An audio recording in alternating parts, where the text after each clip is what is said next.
Salam sejahtera Malaysia, terima kasih kerana menonton video-video dalam channel ini. Sebelum kita mula, jangan lupa untuk tekan tombol subscribe, share, like dan komen. Let's go! Salam sejahtera dan salam perpaduan kepada seluruh rakyat Malaysia. Berita panas malam ini bertajuk Tak sokong PAS, musuh Islam. Pemimpin PAS kena jawab ini, PM. Berita penuh. Perdana Menteri Datuk Seri Anwar Ibrahim meminta pemimpin mahupun Dewan Ulama PAS untuk membetulkan beberapa kenyataan dikeluarkan penceramah bebas yang menyentuh sensitiviti umat Islam sebelum ini.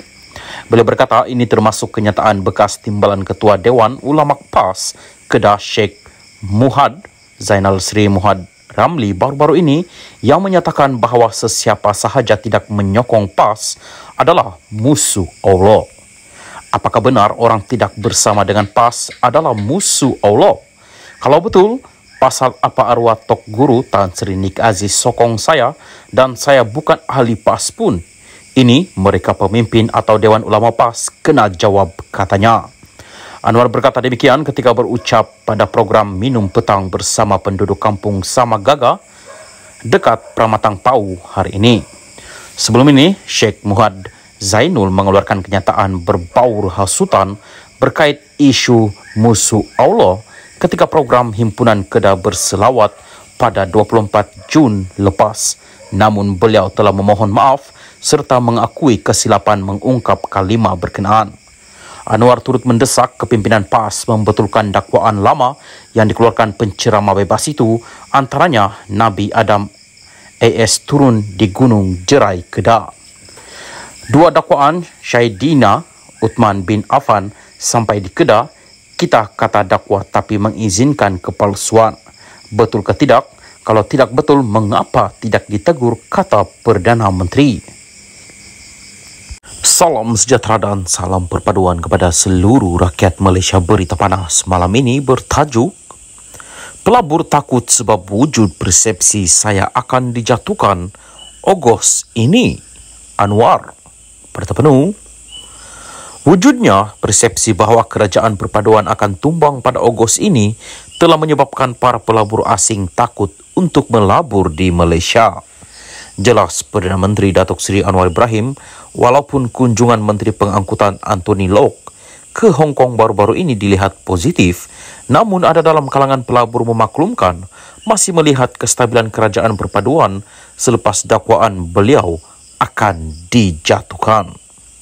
Ada orang kata Ogos ini mungkin Anwar akan dijatuhkan. Jadi pelabur tunggu Ogos dulu.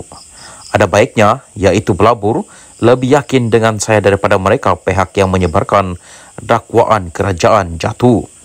Dia, pelabur, kata kalau Anwar masih memimpin dan kerajaan masih stabil, dia lebih yakin. Tetapi kalau ganti orang lain, dia tarik balik pelaburan. Ini masalah sikit kepada ekonomi, bukan saya nak kempen untuk kerajaan perpaduan.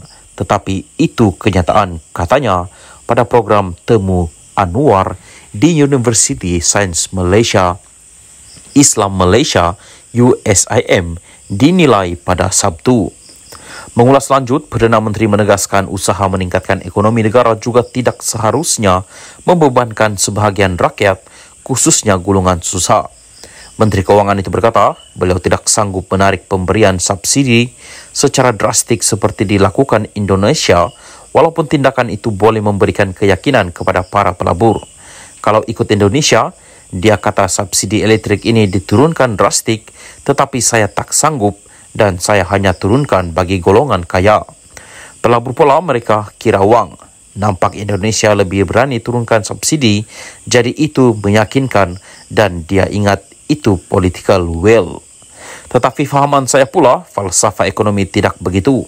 Saya tidak fikir negara harus berkembang dengan bebankan sebahagian rakyat, terutama yang susah, ujar Anwar. Dalam masa sama, Perdana Menteri berkata langkah yang diambil oleh kerajaan perpaduan ketika ini disifatkan lebih berhati-hati dan berhemat.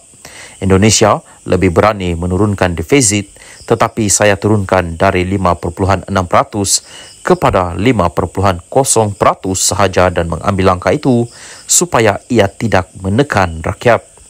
Kalau defisit diturun secara drastik, Macam mana nak buat asrama, nak buat fakulti perubatan, atau baiki sekolah. Kalau setuju defisit diturunkan drastik, kita tangguh ini semua dan turunkan defisit bagi pelabur masuk. Tetapi saya ambil pendekatan yang lebih manusiawi dan menekankan esan, kata ahli Parlimen Tambun itu. Salam sejahtera dan salam perpaduan kepada seluruh rakyat Malaysia. Berita panas hari ini bertajuk Kesihatan Abdul Hadi merosot, anak mohon doa, solat hajat. Berita penuh. Presiden PAS Abdul Hadi Awang kini menerima rawatan di hospital selepas kesihatannya merosot sejak sebelum Aidil Adha lalu. Perkara itu dimaklumkan anaknya Muhammad Khalil Abdul Hadi menerusi catatan di Facebook pagi ini.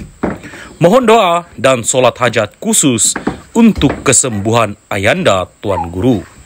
Kesehatan Ayanda sedikit merosot sebelum Aidil Adha dan kini sedang menerima rawatan dan pemantauan lanjut oleh pihak dokter di hospital, katanya. Bagaimanapun, Muhammad Khalil yang juga adun batu buruk tidak memaklumkan lokasi hospital Abdul Hadi dirawat. Menurutnya, Abdul Hadi telah berada dalam keadaan uzur ketika majlis pelancaran jentera pilihan raya pemuda PAS Terengganu pada 27 Jun lalu. Bagaimanapun, katanya, ahli Parlimen Marang itu tetap menggagahkan diri untuk hadir program berkenaan.